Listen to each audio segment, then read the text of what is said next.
এই ডিমের ঝোলটা রান্না হয়ে যাবে। আজকে একটা নতুন রেসিপি তোমাদের সাথে শেয়ার করব, সেটা পালং শাক দিয়ে।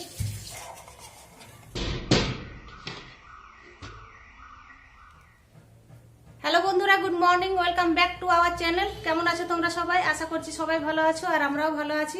তো আজকে হচ্ছে 26শে জানুয়ারি, রিপাবলিক ডে। তো তার জন্য সকাল সকাল আমার মেয়ে স্কুলে চলে গেছে। তো আজকে তো অটো যাবে না, তো ওর বাবা বাড়ি ছিল, তো ওর বাবাকে বলছে চলো তুমি আমাকে নিয়ে চলো, আমাকে নিয়ে যেতেই হবে। তো ওর বাবা গেছে, আবার ছুটি হয়ে যাবে, ছুটি হয়ে যাবে তাড়াতাড়ি। তোর বাবা ফোন করেছিল যে ছুটি তাড়াতাড়ি হয়ে যাবে, তাহলে আমি ওখানে থাকছি, একবারে ছুটি হবে তারপর ওকে নিয়ে আসবো। বলি ঠিক আছে তাহলে ওকে নিয়ে আসো। আর এদিকে আমার বাড়ির কাজ হয়ে গেছে, বাসি কাজ। আর এদিকে আমি জলখাবার বানাচ্ছি। আজকে সব সবজি দিয়ে একটা ডাল বানিয়েছি, মুসুরির ডাল। গাজর দিয়েছি, আলু দিয়েছি, কুমড়া দিয়েছি, তারপর দিয়েছি মটরশুঁটি, সব দিয়ে মুসুরির ডাল দিয়ে একটু গাঢ় গাঢ় ডাল বানিয়েছি জলখাবারে। আর এইদিকে আটা মেখে রেখেছি, এই যে আটা মাখা আছে, তো রুটি বানাবো। আর এটার মধ্যে জল নিয়ে রেখেছি হাঁড়িতে, যখন কলে জল আসে এই হাঁড়িটাতে তো ভাত করি, তো এই ভাতের জন্য এই জলটা নিয়ে রাখি। তো দেখি আবার আমার মেয়ে মানে ডাল দেখলে আরো ডাল খেতে চায় না, মানে ডাল রুটি এরকম পছন্দ করে না।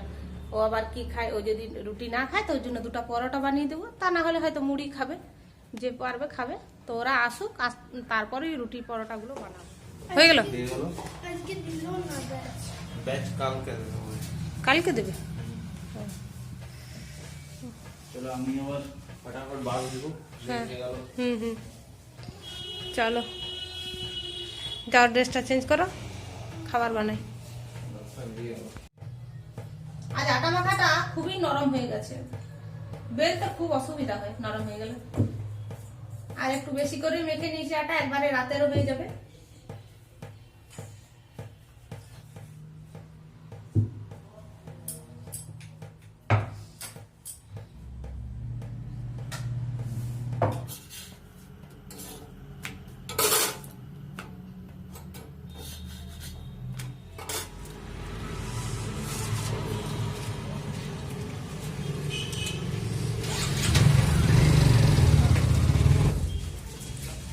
তো স্টার বাবা কাজে চলে গেল, ওর একটু দেরি হয়ে গেল মেয়েকে স্কুল থেকে আনতে আনতে। একটু এই নতুন আলু এই মাটির জন্য না আনতে ইচ্ছা করে না,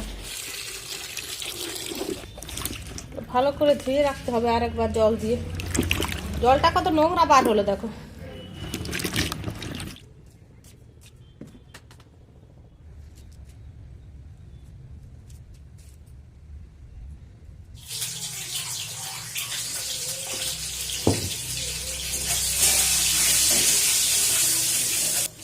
তো এদিকে ভাত হয়ে গেছে, উপর করে রেখেছি হাঁড়িটা। আর এদিকে ডিমের ঝোল হবে, তো ডিমটা ভাজতে বসিয়েছি। মশলা বানানো হয়ে গেছে, সব রেডি করা। আলু সিদ্ধটাও করা হয়ে গেছে, আলু সিদ্ধটা ছাড়িয়ে রেখেছি। এই ডিমের ঝোলটা রান্না হয়ে যাবে। আজকে একটা নতুন রেসিপি তোমাদের সাথে শেয়ার করব, সেটা পালং শাক দিয়ে। তো তাড়াতাড়ি রান্নাটা করি।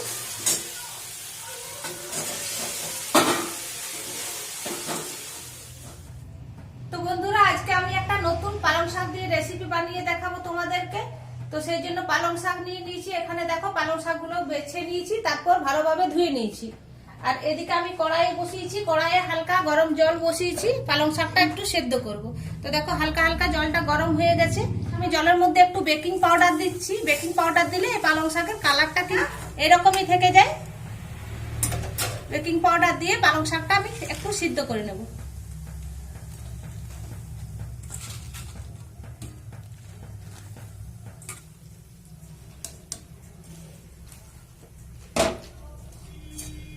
একটা ঢাকা দিয়ে দিই। তো 2 মিনিট ধরে সিদ্ধ করে নিয়েছি পালং শাকটা। এবার এটা জলটা ঝরিয়ে নেব।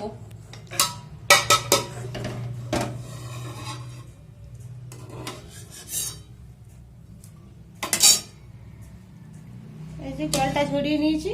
আর এবার এটা পেস্ট করে নেব। এই রান্নাটা কিন্তু খুবই সহজ আর খুবই মানে কম সময়ের মধ্যে হয়ে যায়।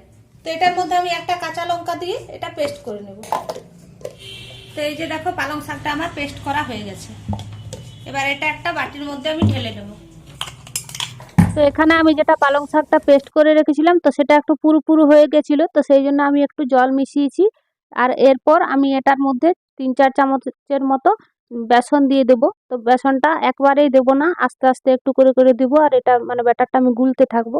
তো ব্যাটারটা না পুরু হবে না পাতলা হবে, এর কেকের ব্যাটারের মতো গুলতে হবে। তো দেখো প্রথমে আমি 3 চামচ দিয়েছিলাম, তো সেটাতে আমার পাতলাই ছিল ব্যাটারটা।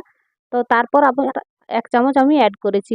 আর এর মধ্যে একটু নুন দিয়ে ভালো করে বেসনটা ফেটিয়ে নিতে হবে।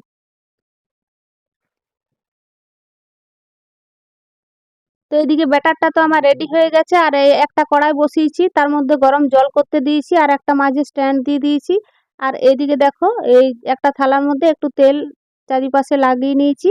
তো যে ব্যাটারটা আমি গুলে রেখেছিলাম, তো সেই ব্যাটারটা এই থালায় দিয়ে আমি একটু সিদ্ধ করতে দেবো। আর একটু মতো ইনো দিয়ে দেবো, যাতে করে এই মানে বেসন দিয়েছি তো, তো শক্ত যাতে না হয়, ফুলে যাবে, সেই জন্য একটু ইনো দিয়ে দিলাম। তো ইনোটা আমি 4 ভাগের 1 ভাগ দিলাম। তো তারপর দেখো এই থালার মধ্যে আমি ঢেলে দিলাম। চলো এটা এবার সিদ্ধ করতে দিয়ে দিই।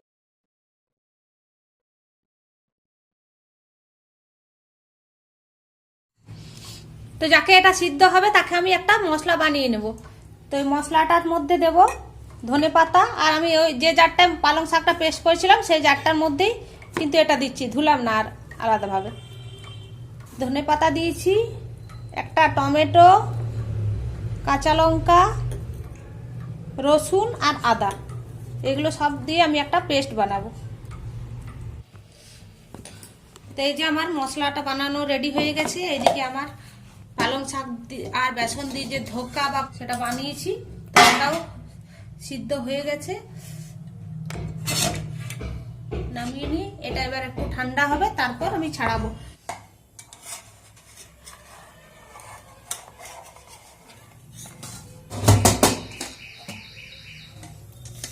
এই যে দেখো কি সুন্দর ঠিক আছে।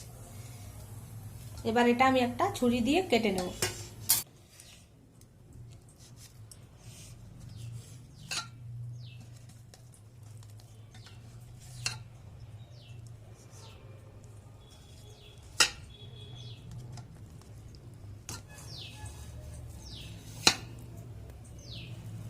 একটু আলাদাভাবে শেপটা দিচ্ছি যাতে দেখতে ভালো লাগে।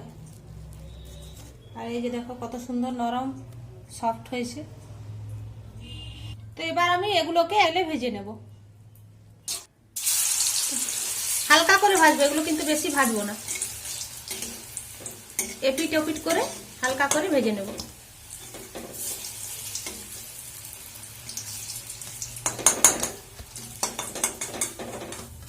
এই যে দেখো আমার সবগুলো ভাজা হয়ে গেছে। আর এবার আমি ওই তেলের মধ্যে এই রান্নাটা করব। তো প্রথমে আমি ফোড়নে দেবো গোটা জিরা আর শুকনো লঙ্কা। তো ফোড়নটা একটু ভাজা ভাজা হয়ে গেছে। আর এবার আমি যে একটা পেস্ট করে রেখেছিলাম এই পেস্টটা দিয়ে দেবো।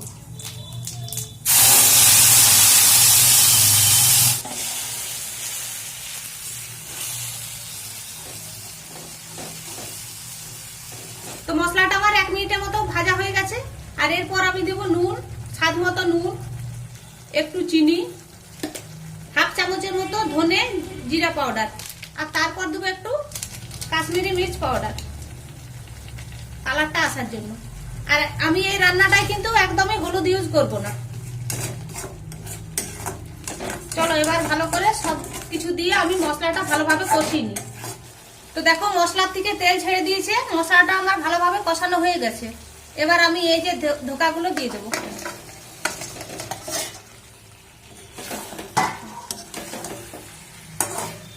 এগুলো দিয়ে ভালোভাবে নাড়াচাড়া করে নেবো, তারপর একটু জল দিয়ে দেবো।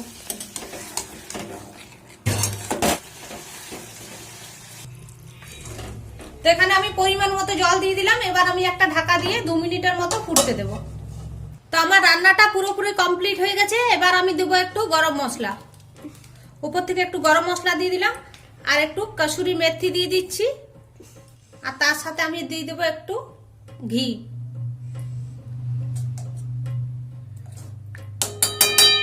ঘি দিয়ে একটু মিশিয়ে নেব।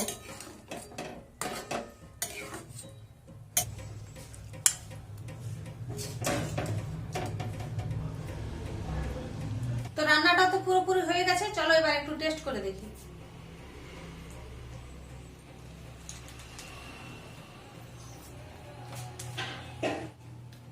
দারুণ দারুণ।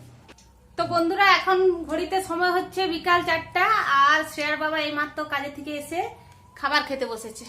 এই যে দেখো স্নান টান করলো, নিয়ে খেতে বসছে। এত জোর খিদে পেয়েছে, টাইমটা হয়ে গেছে 4টা বেজে গেছে না। হ্যাঁ 4টা বেজে গেছে। আর আমাদের তো ওই তরকারিটা, ওই যেটা পালং শাকের ধোকা বানিয়েছিলাম, সেটা তো খেয়ে এত ভালো লেগেছে, আমার মেয়েরও খুব ভালো লেগেছে। হ্যাঁ, আর তোমার কেমন লেগেছে? বেসন দিই নাকি? তুমি জেনে গেছো এটা কি দিয়ে বানাতে হয়? তার সাথে ধোকা এর আগেও বানিয়েছো, ও নিজে বলে ফেলে ধোকা। হ্যাঁ হ্যাঁ ওইটা। তো মেরে কো कैसे दोगे ধোকা? তা না হলে তুমি বলতে পারতে না যে এটা কিসের তরকারি। হেউ বুঝা যাচ্ছে না। কেমন হয়েছে? হেভি হয়েছে তো। ও দারুণ হয়েছে। না সত্যি রান্নাটা এত ভালো হয়েছে, মানে নিজের রান্না নিজেই প্রশংসা করছি। দেখো বড় মিস্ত্রি আমাদের, সত্যিকারে বাড়িতে এত রকমের রান্না বানিয়ে খাওয়ায়, মানে কপালই বটে এটা। শুকনো ভাত দিয়ে বেশি ভালো লাগে। বেশি। হ্যাঁ, ডিমের ঝোলটা আগে কেন মাখছো? ডিমের ঝোলটা পরে খাবে, আগে এটা দিয়ে খাও, তারপর ডিমটা দিয়ে খাবে। আর এদিকে মেয়ে আছে ছাদে, ছাদে এখনো ড্রয়িং করছে, আঁকা আঁকি করছে।